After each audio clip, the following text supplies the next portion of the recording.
So this is a conversation with Susan Rudnick. Susan, when we started, you mentioned something that came to mind from your childhood. Mm-hmm. Yeah. When I was 10, my parents sent me to, and I wanted to go to Camp Oasa, which means Bluebird of Happiness, on Lake Ariel in Pennsylvania. And the memory I have is I'm sitting on my bed, my camp bed that I've just made, and there's a blue and white wool blanket with my name in red and white on the name tags that my mother has sewn. And I'm in a house on the second floor, and the beds are all arranged in a line, and it's a screened-in porch. And there's a canvas awning that's been raised, canvas shade.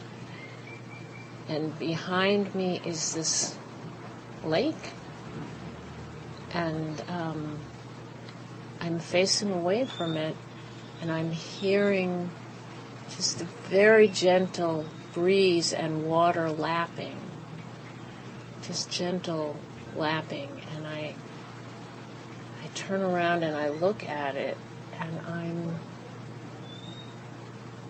I'm floating in it. I'm with it. I'm pulled there. I'm entranced by the little tiny wavelets, the ripples coming towards me in a flow, and I love it. I love it,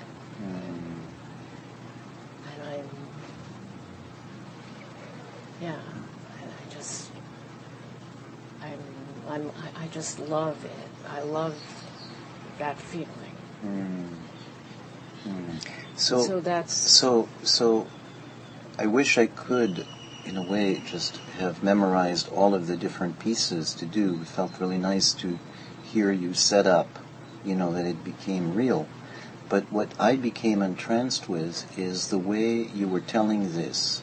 You had your eyes closed, and you were moving your hands.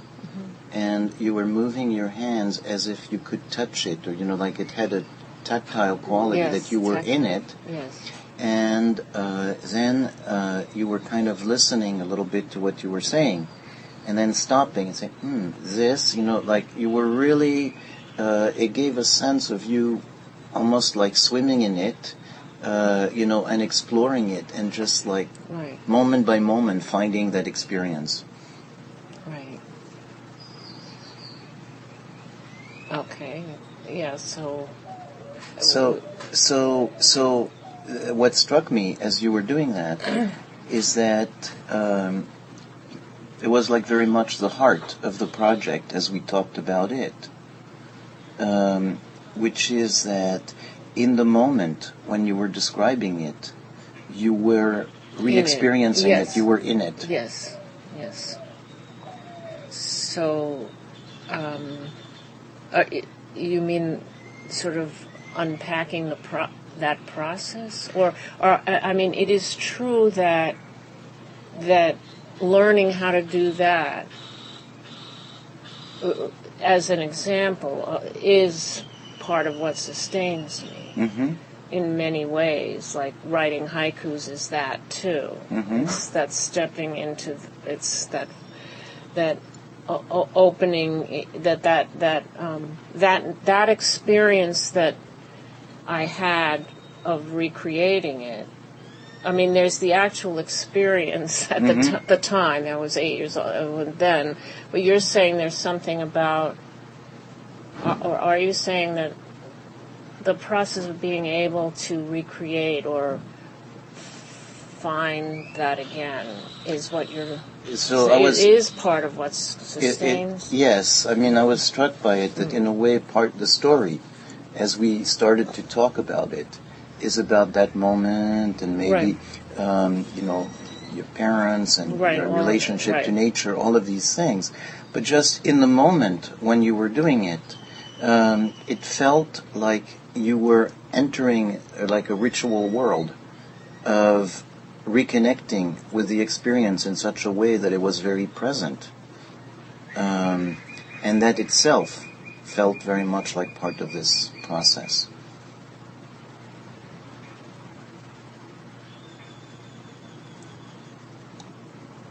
Okay, so there's... right. But so there's doing that kind of a process in order to recreate or be in it again, or how it is now. It's never this, but and then there's using that same strategy or way to open to anything that's here now. Do you know what I'm saying? It's like if I want to write a poem. Okay, so let's say I wanted, with that bird poem, for example, we had this experience, Larry and I, and I'm going, oh my God, look at this. And first the bird was on the branch and we were looking at it. Then we turned away and we were like having a conversation. In the moment that we turned away, I only saw out of the corner of my eyes that all of a sudden one was gone and I could see the end of it's going and the next one had reappeared already. We had missed the actual, right? So then I said, oh my God, there's a haiku here. Okay, then I have the thought, and so all day I'm continuing to go back, because you can never capture it all anyway. Because at first the thought was while we were speaking, da da da da, and I thought that was going to be the first line. While we were speaking, while we had turned away, this happened. But I couldn't put it all in 17. I couldn't do all of that. While we were speaking, the yellow bird and then the other bird, and that and then I have to go. Okay, right, go back there. And what is the crux of this? That's the question I say. What is the most important thing you want to convey? So in order to do that, I'm continually doing this, sensing myself back, trying to go to that place, doing this thing that you saw me do. And then it hit me that the crux of it was the thing about the moment, it landed in the same, it was in the same moment this thing, that was the crux. That's what I was trying to put in the poem, whether I actually did that or not. But that, I got there by doing this thing. So what you're identifying as a process or a way in or something can be used in so many, to recreate things, or just simply to just have this moment where we're sitting here now and I'm making eye contact with you, and I'm just trying to keep going more and more in being there. Yeah. That's a long way around. That felt beautiful. And the part of it is what you're saying is that it was just that little moment, and you had a sense of how it would be, while we were talking, but at the same time there was something that was powerful enough for you to get, but not clear enough, that you had to keep coming back to what's the crux of it. What's the crux of it? Yeah. That's the question that's the question I've learned to ask, or my haiku teacher taught us. And it's right. There are many cruxes, but you have to find a crux that's there for you then. Right. So, it's interesting because we started this with the idea of that story. And in a way, I felt for a moment, as after I asked you this, I felt a little bit, oh shit, what did I start someplace, go someplace else? Yeah, no, that's fine. But it feels really nice as well. So,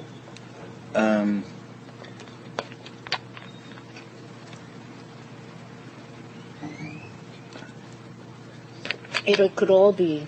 Mm-hmm. It could. I don't know. We don't have to know. Mm-hmm. Mm-hmm.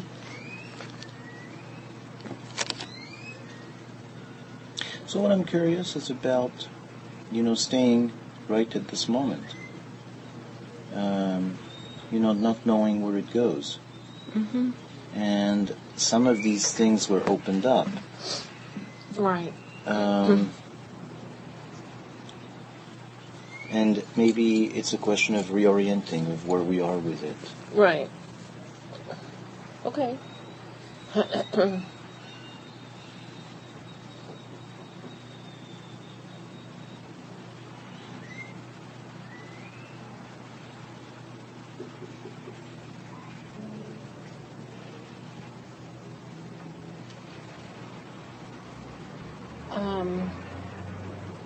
Well, I think it broadened it out and is a thread, a kind of a thread, an interesting thread. Mm-hmm. Because it does connect with everything that I've worked on in my life. So, Mm-hmm. so it's, it was wonderful. Mm. Because you identified something that I do that not everybody does. No. So, and I realized that. I mean, I have learned that not everyone does that, and I've gravitated towards people who teach me more about that. Mm-hmm. Mm-hmm.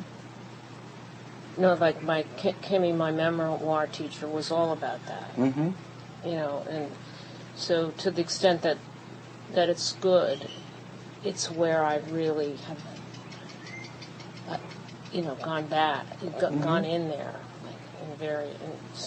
in the scenes that, like, let's say that scene, like she'd say, write that scene, right? That's not in my book, right? But that's right. it, write it. Then I'd write it, and she'd say, there's more, write it more, like, well, so you've identified what feels to me as, the whole thing of being present, mm-hmm. and how to be present in an embodied way. Mm-hmm. Mm-hmm. Mm-hmm. So something as different as a haiku and as a memoir. Something is different? It's most people would say these are really very different forms. Oh, yeah, but it's the same. But there's that quality of capturing the crux of the experience. Exactly. That is the same. Then putting the whole narrative together adds a different thing. Story, yeah. But it is the crux of it. It is the same. Mm-hmm. Yeah. And it's a way for you that that part of just like what you were saying about the bird is noticing them out the corner of your eyes. So it's like a metaphor for, like, in our life we notice things out of the corner of our eyes, and we may or may not take the time to deal with it. Right. And there's something about taking the time and the process of reliving it, re-experiencing it, processing it. I'm not sure what the words are. That, then you have that sense of something about experience. Yeah, just, Clark, my haiku teacher, just would say you can go back in. I mean, he would just say that, go back in. And that was a revelation, that you could go back in to whatever that was. That it's the same. but yes. But anyway, I seem to be able to do that. Other people, I think people have. It's different for different people. No, absolutely, absolutely. Definitely, there's a.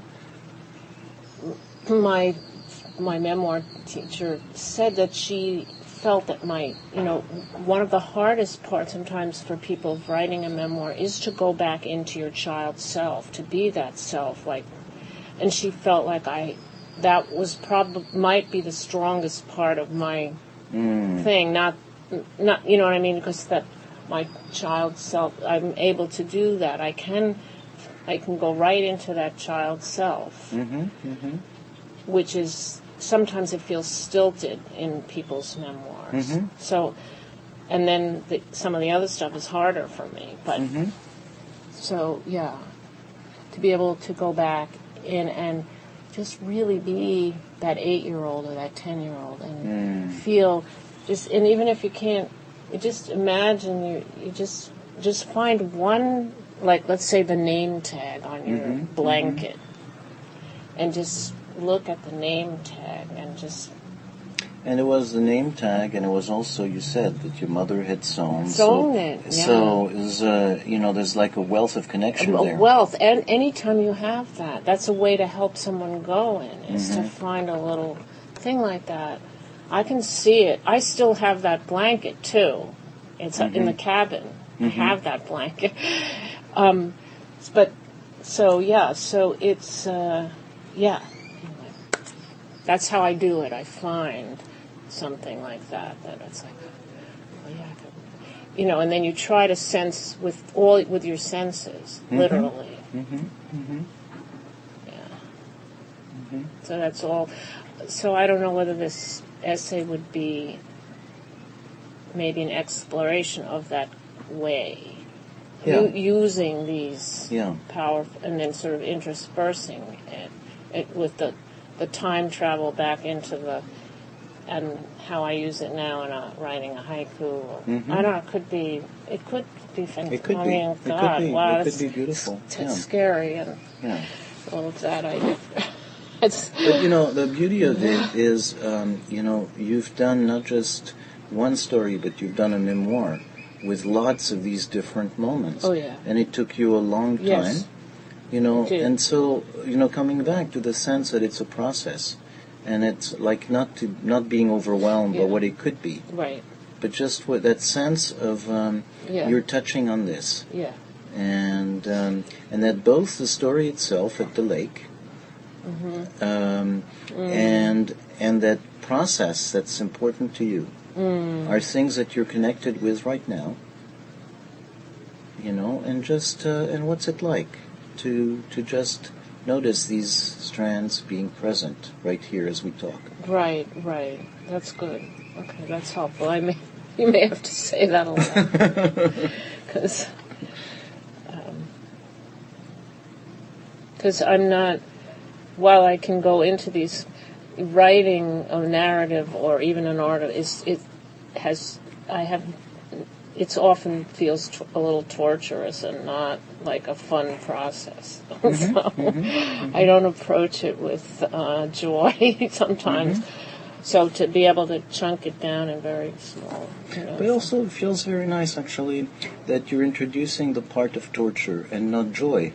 Because, there's definitely a part of the experience that I fully believe is bliss as you're doing it.